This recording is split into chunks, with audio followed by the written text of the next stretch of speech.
But I like to approach the table and say, what do you need? What does the other side need? How can I make it a good deal for them? Because if I make a good deal on that side of the table, they're more likely to come back and do business with us again. Welcome, everyone, to another episode of the Seven Figure Journey podcast. My name is Brett Gilliland. I'll be the host for this episode, and it's my pleasure to introduce John Chaimanis.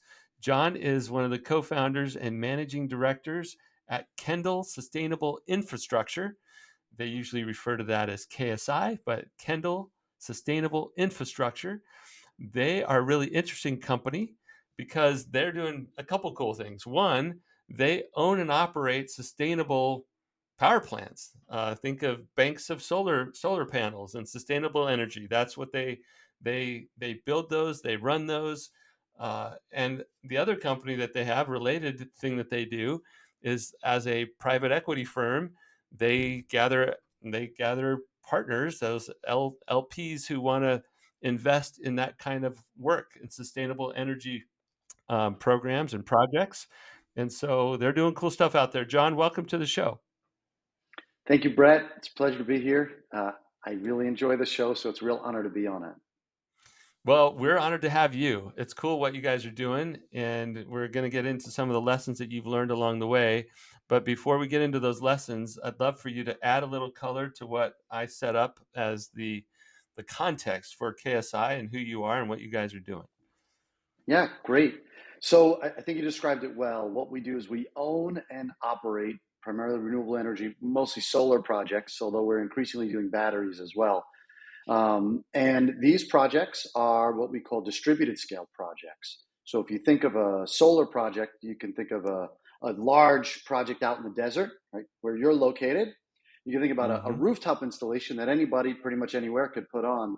And then there's this area in between that we call distributed generation, distributed scale. And these projects are between half a megawatt to maybe 20 megawatts. And maybe they're on, 5 acres of land to 30 acres of land. And what's neat about them is they're a little smaller, and they inject into what's we call the distribution level grid as opposed to the transmission level grid. And it's pretty neat because there's a lot of excess capacity at that level, and you get an economy of scale in the project, but you're able to produce it at the distributed level and inject into what's really the retail market. So that's what we do. We own and operate these projects. Today we own north of 80 projects across the United States. We're in over half a dozen states. And we do that, we own them through funds, through private equity funds. So at this point in time, we've raised 3 funds, KSI 1, KSI 2, and KSI 3. And those funds are capitalized through limited partners. That gives us the ability to put out a strategy, and then we can basically manage the capital and deploy it at our discretion. Very good. Super interesting. Next time I drive by one of those banks of solar power here in the desert, as you pointed out, I'll be like, that's John and team. They're doing that stuff. So that's cool. All right. So let's talk about your lessons now as a business owner, as a co-founder, as a leader. Your business has grown. You've had success. You've gone from the first fund to the second fund to the third fund, and you're building out all these projects, and your team is growing. And there's a lot to that as a business owner, and you've surely learned some lessons that would be applicable to other business owners out there. So let's just start with a little open-ended question of what would you put out there as a key lesson or two that you've learned that might be helpful to others in your growth journey? Oh gosh, I probably would look at our values and point to that as why we've been successful is relationships. Relationships matter first and foremost. Relationships and fair dealing. Everything that we've tried to do is to give more than we take. And look, we're an investor. We're the capital, right? The capital is supposed to have a lot of power and control in the deal. But I like to approach the table and say, what do you need? What does the other side need? How can I make it a good deal for them? Because if I make a good deal on that side of the table, they're more likely to come back and do business with us again. And, as I said, we've built 80 projects. We're a relatively small team. We're about a dozen people today. And that's basically double where we were, over a year and a half ago. So, with a very small team, we've been able to do a lot. And what the reason why is because we hold all people in high regard and respect them. So relationships first is probably the first thing that I'd say in any sort of a business, but it really does you well to treat others well. Well, I keyed into the phrase, we like to give more than we take. And I might have replaced one or both of those words, but that concept was like, we want to be giving more than we're receiving. And that sure sounded sustainable to me. I couldn't help but think of the sustainability of that. Right. Giving more than we take, putting more back in than we're using.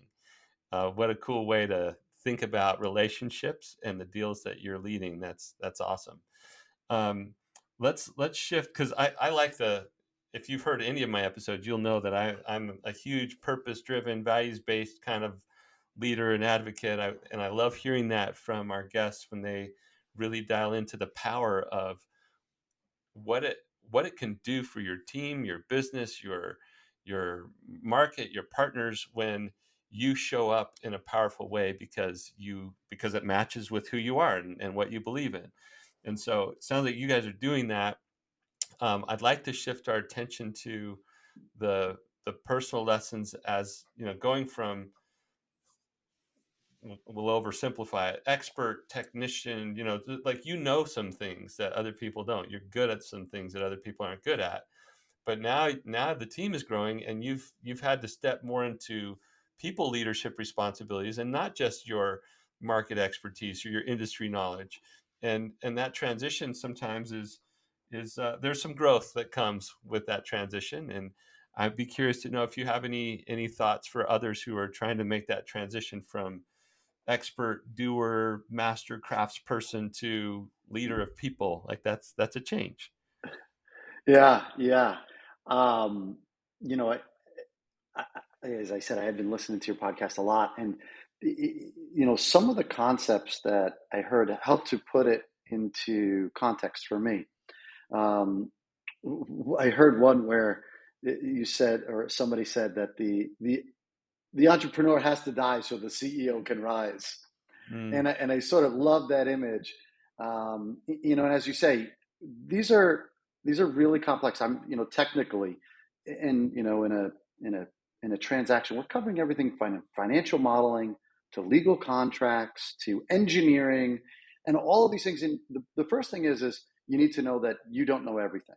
And I think Charlie Munger said something like, "Well, we're not so smart. We're kind of smart, but we know where the edge of our smartness is." mm, And I love that idea because I do. I think that we try to embody that.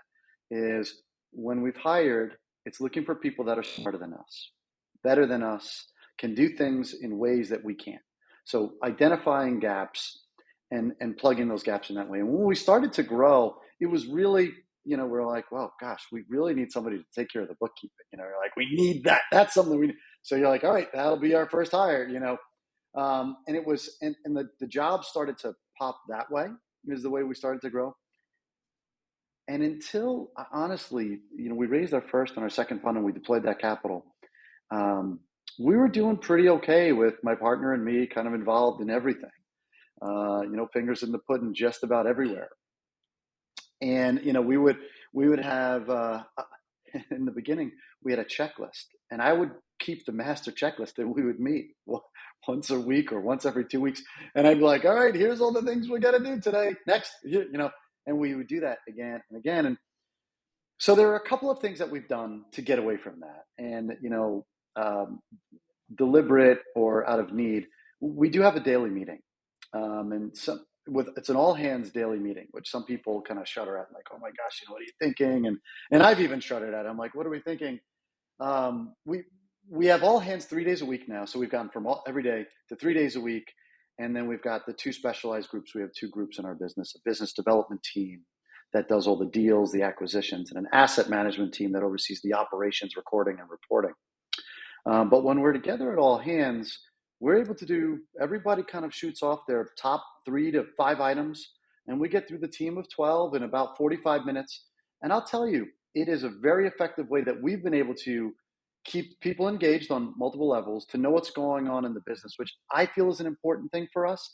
I like the idea of people not being in silos. I don't know how long that's going to last, as we scale. At some point, everybody can't know everything. But I like the idea, and I think that people like the idea because the people that we've hired are generalists. They're capable at a particular skill, but they're really curious people, and they want to know about all the other pieces. So they're not satisfied to be in just a single silo. So that's an example of one of the things that we've done is we've transitioned from the single checklist. Everyone keeps their own now. We have these 3 times a week all hands. We've put some additional processes in place, and we're just starting to be more formal about them. Investment committee meetings, which are more formal than they used to be. They used to always be ad hoc. Okay, ad hoc. We got something. Let's sit down. Let's do it right now. We need a decision. Let's sit down. So we've scheduled those now, and we do that on a set schedule, and people need to prepare for them, and that process has been valuable. We've added, we brought on a third partner. So my partner and I, Ken, that started the business. We brought on a third partner, Eric, recently. The gentleman that I've known a long time in my career. Actually, we worked together in the beginning, and he's added a bit of kind of a different perspective on the business, which is really neat. And that's helped us to sort of stabilize. But ultimately, there's still a long way to go for us to scale. And getting the right people in the right places, along with having processes documented. So we're documenting more and more processes as well. And we've got a pretty good handbook on asset management where it's, we've got the asset management handbook, and that's sort of like gospel. And you're allowed to veer from it, but it's, this is how we do it. And in business development, we're writing that. We've got a lot of those things nailed down. We've got a lot of tools, but we're making it more and more formal. And I think that's ultimately what's going to allow us to take the next step forward. Well, everything you're sharing has been great, John. I want to call out a few things that I know will be helpful to lots of business owners. In what you said, this isn't coming from me; it's just me, like highlighting a couple of things that you said. One, you said we had a way of consistently making progress. You talked about these daily checklists, right? But it's like here's our way for making sure we stay focused on the things that need to get done, and that we're making progress on those things. And now that's changed the way it happened, but every business needs to figure out what is our way for consistently moving through the work that has to get done. And the idea of daily huddles that now is a 3 times a week activity, there's anything that we can do that allows us to take targeted, coordinated action. And as our team gets bigger, maybe it goes from daily huddles with everyone to 3 times a week with everyone to once a week with everyone, but we've got daily huddles in our 2 different types of teams, right? We have the asset management team, we have the business development team, and they do daily huddles within their function. We all get together once a week, right? So there's evolutions of how these things that end up happening, but the underlying principle is how do we stay focused? How do we get clarity, and then how do we stay focused so we can take targeted, coordinated action as a growing group of people? So love everything you shared. Thank you for doing that. Um, let's shift gears now to, and before we hit record, I checked in on this a little bit with you, but there are things that you're working with now as you try to improve the business from where you are. So you've come a long way from where you Yeah, started, and you've got bigger plans, and so you're trying to develop your business, your team, in ways that will take you to the future. And so, what is the issue that you'd like to talk about with me today? And we'll jump into that. sure, sure. So, if I can kind of just paint the landscape again back to the business. So what we do is we invest in these projects, and the day-to-day of the business, of the activity is I've got 2 teams of people, a business development team that are finding deals, they're doing due diligence, they're negotiating a transaction, they're making something happen out of nothing. Um, and then they oversee the construction of the project. And then it goes into the asset management team. And the asset management team makes sure that it's operating. And if it goes down, what's going to happen with it? And we're adhering to all the contracts. So there's a lot of kind of details and processes inside of there. Where we began, it was, you did everything, right? You were the, what is it, head chef and chief bottle washer, right? Yeah. Um, so being able to move from allowing the team independence and autonomy in finding deals and going after deals and setting pricing, in negotiating key terms that we're going to have to live under, and then allowing that transition to go to the asset management side and have asset management pick up all these pieces, because each one of these projects, oh my gosh, Brett, each one of these projects has got, like 100 different meaningful data points with it, right? So they're all little businesses themselves. So, being able to capture those and integrate those. And so how do we scale? So what I'm focused on these days is sort of trying to step back from ushering these opportunities through the process, trying to step back from the day-to-day decisions that I've always been involved with, and also the day-to-day reminders, right? Like, oh, did you get that? Oh, we need this. Did we get this? How do we, don't forget this one. That sort of behavior is not going to allow us to scale. So being able to step back is really fundamental. How do we do that? Is put together really detailed processes and to have tools. And our tools largely today are checklists. So we've got a checklist before we buy a project. Here's the checklist, the things we need to do before we can build it. Here's the checklist, and then as we advance it, here's the checklist and the schedule. And then as it goes into asset management, goes into operation, here's the checklist, here's the management, day-to-day management thing. So codifying those is in process, and it has been, and we have done, and we're doing a better job at it now. Where I want to get to and what I want to do next is to link our goals. So we set annual goals. Everybody sets their annual goals. Each team, each group gets together, business development, asset management, they set their goals, whatever their goals are going to be, and then they work towards those goals. And that's great. And we're at a cadence where kind of semi-annually we check in. Maybe quarterly we do a little bit of a look, but it's not super disciplined. What I really want to do is I want to be able to link our company goals vis-a-vis the processes to individuals' KPIs and actual day-to-day performance and priority setting, because what I have seen as my role is, I say my goal is to make sure that you can do your job. That's my job. My job is to help you do your job. I don't know if that's right or wrong, but that's been my mentality. And to help people with prioritization, right? Because there's so many things on everybody's plate.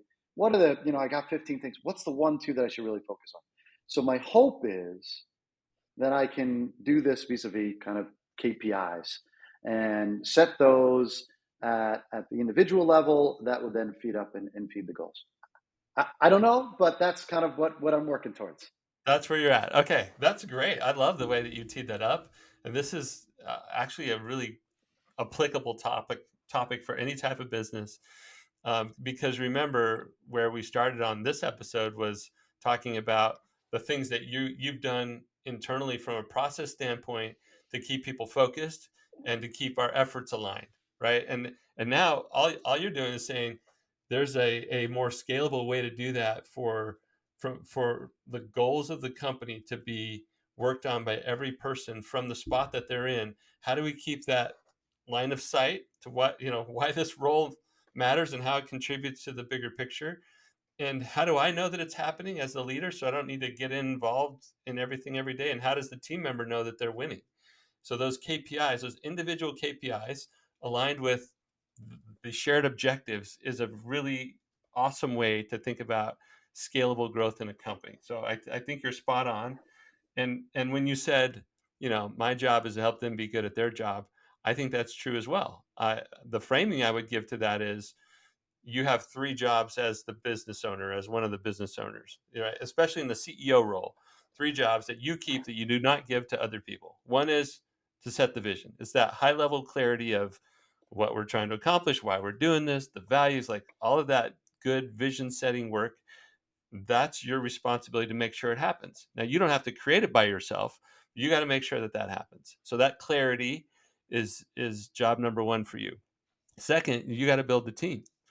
And to me, that's all about helping them do their job. It's not micromanaging, but it's setting them up for success. It's making sure we have the right people in the right spot, and that they have the clarity that they own certain things that have to happen for us to be successful. So I think that fits right in. And then get the resources is your third job. In a business like yours, you'll understand that very intimately because that's about getting the capital needed to do these projects, right? And to keep operating our business. We got to have the fuel for growth. And so I also relate that to your team having what they need to do the job. It's not just the skills and the clarity of what they need to do, but they have the resources needed to do the job. So at a high level, setting the vision, building the team, getting the resources, those are your responsibilities that are uniquely yours as the CEO. And that's I think you're focused on the right types of things. So let's talk about what is it worth to the business, or what's at stake if you don't get the role clarity that you're looking for, the aligned to bigger picture goals, role clarity for each person on the team. What happens? What breaks down? What does it actually cost if you don't have that alignment? Oh, geez. I think it's an effectiveness and friction. Is probably the first place. And we have such an incredible group of people. I mean it. We're both blessed, lucky, and have such gratitude for our team. Smart people. We've hired experienced people and young people right out of school. And for a private equity firm to hire people right out of school is kind of unorthodox. But when Mm. we just see a talented person, that raw talent, we want to you want to foster that. It's exciting. Invest. It's exciting. So, um, what is the cost? I think so. Back to it, the immediate cost is frustration. People that are working hard, putting long hours in, that are creatively problem solving. If they're spinning their wheels in the wrong direction, or they're not getting good direction. They're not sure what's the number one priority, or they're running at something that is ineffective, and then they find out. They feel like, gosh, that's frustrating to them, and then that would in turn translate into wasted time, and time is our greatest resource, right? Our people are our greatest resource. So we're missing a deal, or we're paying attention to the wrong details, right? We're not able to focus on the details. So Yeah. those And would be we're the not talking immediate about costs. yeah, we're not talking about small projects, right? These are big projects with a lot of capital involved. And so any degree of not being completely on point for what needs to happen by who, by when, right? Like all the details matter a ton in your business. And so lack of clarity or lack of alignment costs a great amount. Yes, it becomes frustrating potentially for the team member. And right now you're relatively small and you're relatively young as a company. So I don't imagine you've had a ton of turnover problems, right? You've already talked about how great your people are. So it's not like they're exiting. But at some point in the future, if you don't address these issues, that frustration can lead to poor results for the business, but it can also lead to boredom or disappointment or frustration for team members. And even the best team members only have so much patience for that. And then they start to look for something else that's easier for them to win. Not easier like less work, but easier like I see exactly what's needed To and I be know that I yeah can get it, right? to be successful. And I'll say I don't immediately fear that. I do feel that our team is really happy and engaged. And you're right, we haven't had much turnover. I mean, we've been around 10 years, so we have had a little bit of a journey. The bit of people that have left, generally they were early in their career and they either went back to school, or they pivoted their career. Right? They said, I don't want to work in this industry per se anymore. I want to go become a lawyer, or vice versa. So the people that we do have, they're getting the direction, but at the next step, can we continue to give them direction? That's Is right. really Yeah. the For question. this to be scalable. Yeah. Very good. Okay. Well, here's a few ideas. Um, the From a practical standpoint, I am of the belief that human beings have a hard time keeping track of more than a few things. And so when you're on the quest for these perfect KPIs for your roles, I would strongly encourage you to limit them. I like to use the term big three. That's a tool that we teach and talk about. But for each one of the roles, what are the key three responsibilities, the measurable things that are the expectation for the role? And I want to let's get practical with that because you know Pilots, they do lots of things. There's lots of things to watch. But Mm-hmm. ultimately, the on time, well, it's probably more number one, safe arrival, right? Like safe arrival. That's probably number one for them. On time, way important, but not as important as safe. And then, I don't know what else, a comfort level or an enjoyable experience for the passengers. So I'm making Mm. this up. I don't know if that's the right big three, but behind that, and the reason I'm bringing that specifically up for you, John, behind that is like very, very detail oriented, very must do pre-flight checklists, right? Like have to go Right. through all these things to make sure nothing gets missed. But the measurements are clear: safe, on time, nobody spilled a drink on themselves, right? Or whatever. Enjoyable experience, right? Yeah. So that's the way we measure success. But behind that, there can be tons of detail. So I want to plant that seed for you. You need to get it boiled down to the three most important measures for each role, and then understand that behind those measures, there can still be very clear, detailed checklist that must happen, right? I work with a company right now in our elite entrepreneurs community who has several locations of they do air compressors. So they sell industrial sized air compressors. They install them. They service them.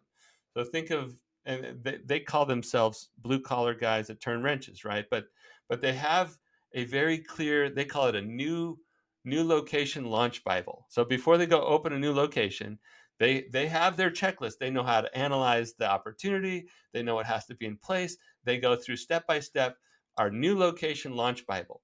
And I imagine for your business development team, there's like a new location launch Bible, right? It's like what projects, like what are the criteria of success for us Right. and the person that we're Right. doing deals with? And I know you've got processes that you've built out, but that checklist or that launch Bible is a process documentation. It is not the way that you measure the individual success of the role. So you got to figure out what are the business measures, and I like that you started with what are our goals for the business. So the highest level dashboard of success, if you will, and then how do we cascade that down to individual measurements for each person? So let's take an example, John. You have an example as a CEO. I imagine you have a responsibility to your customers for, I don't know, let's just say revenue or profits, right? Or return on investment, whatever key measure Yeah. that you. Deploying capital return on investment. Hmm. Okay, deploying capital and return on investment. So if you have, let's just take one of those right now, return on investment. You have one of your key measures is return on investment. Well, for every one of your direct reports, you should be asking the question, how does that role ladder up or contribute to my ability to deliver my measurement of success of return on investment? And for each role that reports to you, there should be a clear understanding of what are the three most important ways that they contribute to my measurements as the CEO, okay, or as a managing director. Sorry if I use those terms interchangeably for the purpose of our call here, but Sure. yeah. So you have high level success criteria or a scoreboard for the business, and you as a managing director have your big three, and then for each of your direct reports, what are their big three that support yours? And as your team grows from now 12 people to 20 or 30 people, there's going to be new levels of leadership that happen. And at each level, there's going to be a cascading that happens. But all we're doing is organizing work that aligns to the top level goals for the company. And for each of the roles, the reason that role exists is because there's a body of work that we know has to happen. And we got to come up with the three measures that represent them delivering that value week in and week out. One more thing I want to add as a layer of I guess understanding here, John, is every pay period, your team knows exactly what they're getting, right? They know they're getting paid for the value they're delivering. The business needs a measurable way of knowing back. Are we getting down to the penny every value that was committed to when that person said, "Yeah, I will own that role," and the company said, we think you're the right person to own that role, and we select you to own that role. So we select you to own it. We believe you can do it. Here's the pay. Here's the value we're giving you in exchange for the work you're going to do in that role. We need better ways of measuring the value that they're giving in exchange for the pay that they're receiving. So those big three, I call them big three, should be measurable, and they should each of those big three should answer the questions: what is expected? How will it be measured? How does it align to company goals?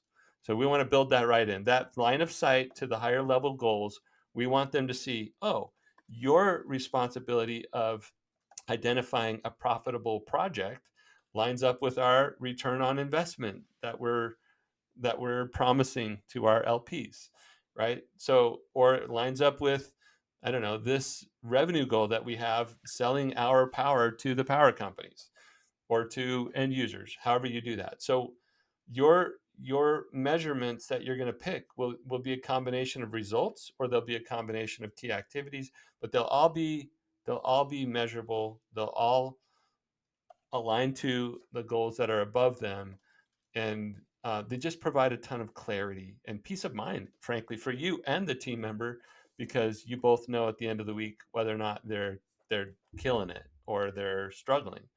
And that's the goal, is to get that level of clarity. So it doesn't mean they only have three responsibilities. It just means when you take all of their body of work and you sort of sum it up into the key three measurements that let us know that the value is happening in that role, what are those three things? That's why we call it the big three, or you can call it the top three, or whatever you want to call it. It's not everything that they do. It's just the three to keep their eye on and stay focused. Like, if I deliver these measurements, I'm winning in that role. Does that help? I love it. Yeah, no, it's great. That's what we're trying to figure it out. What are those three? Trying to distill it down. Okay. That's Yeah. right. How do you distill it That's down? great. Maybe we can talk about a practical example. So for one of your roles, um, in a business Sure. development role. Yeah. So in the business development role, I started to frame up. I think I've got um, uh, four or so that I'm teasing with, but I don't know if it's totally distilled down, right? Okay. So Well, finding instead of finding dialing in, sorry, instead of yeah going into those four right now, let me ask you this question, because I think mm, the magic is in the questions that you ask. yeah. What does the business need from those projects? Don't even talk about the role yet. What is the business looking for from a project? What is business looking for from a project? A good ROI. Okay, we need a They're good they're looking ROI. for That's obvious. What else? a project that is well entitled. Um, it doesn't have undue risk associated with it. Okay. So it's a Okay, project so that that lower that risk, that good return. can be built, right? Can be built and can be operated effectively, and with low effort. That would be a Okay. good. That would be a good. That's what we need. More good projects that are like that is really what we ultimately need. That's where we want to put all our capital. Okay. So now when we talk about the person responsible for identifying those opportunities, negotiating the deals, act like doing all the due diligence, getting to the finish line on those deals, and then handing it off properly to the asset management team. They're in the process of thinking high level about the general flow of that work. There you start to find hints of what might be good measurements, right? So at the end of the day, there's going to be a delivered project over to the asset management team. So is there a way to measure the the success? I mean, is it that the operating of that project pays it back within a certain, pays back the capital expenditure within a certain amount of time?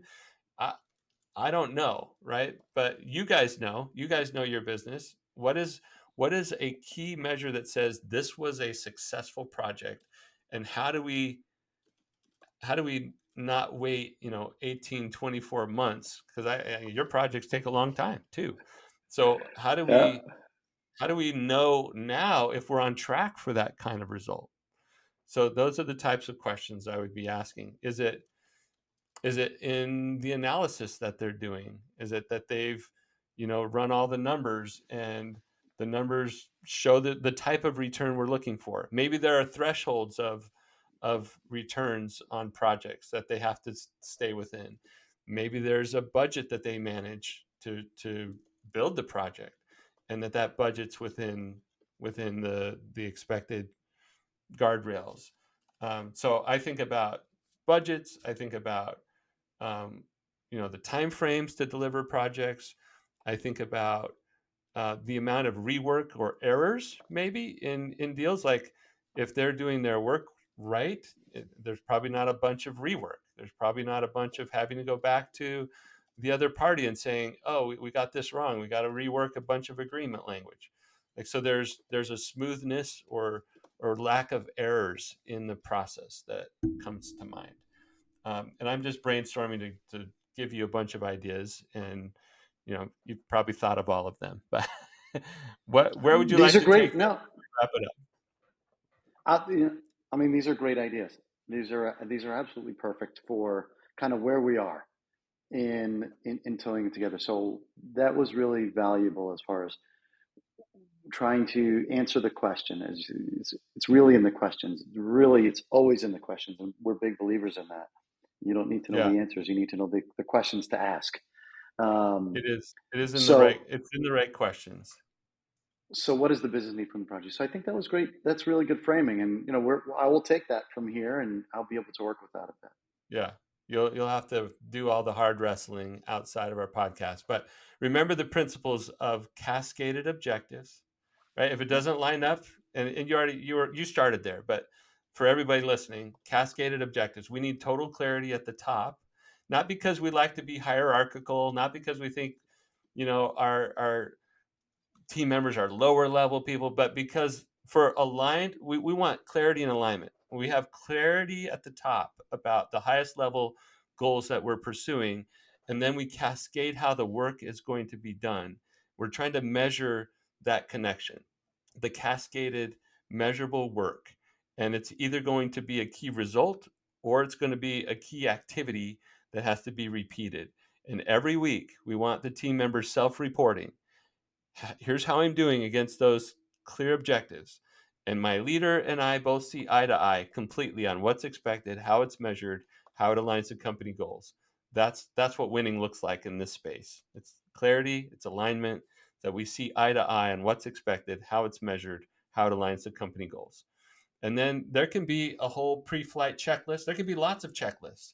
But at the end of the day, we look at a scoreboard that says, are we red, yellow, or green on these three measures? Outstanding. Okay, John, it's been great. I love your business. I enjoyed talking with you. Will you please tell people who want to learn more about KSI or how to connect with you online where they can go? Sure thing, Brett. Our website is kendallsustainableinfrastructure.com. You can find me on LinkedIn, John Chaimanis. So All it's right. really been great, Brett. Thank you for your time as well. Real pleasure.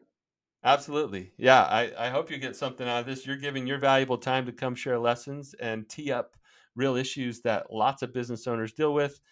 For all of you out there listening, please continue to like, share, comment, review, do all those things to help these episodes get in front of as many seven-figure business owners as possible. We're all trying to scale our businesses, and as we learn from each other, as we're wrestling with similar issues, it's just great to be able to have all these awesome business owners come and share their real lessons and their real issues and get some real conversation about that stuff. Okay, thanks for listening. We hope you tune in for another episode of the Seven Figure Journey podcast.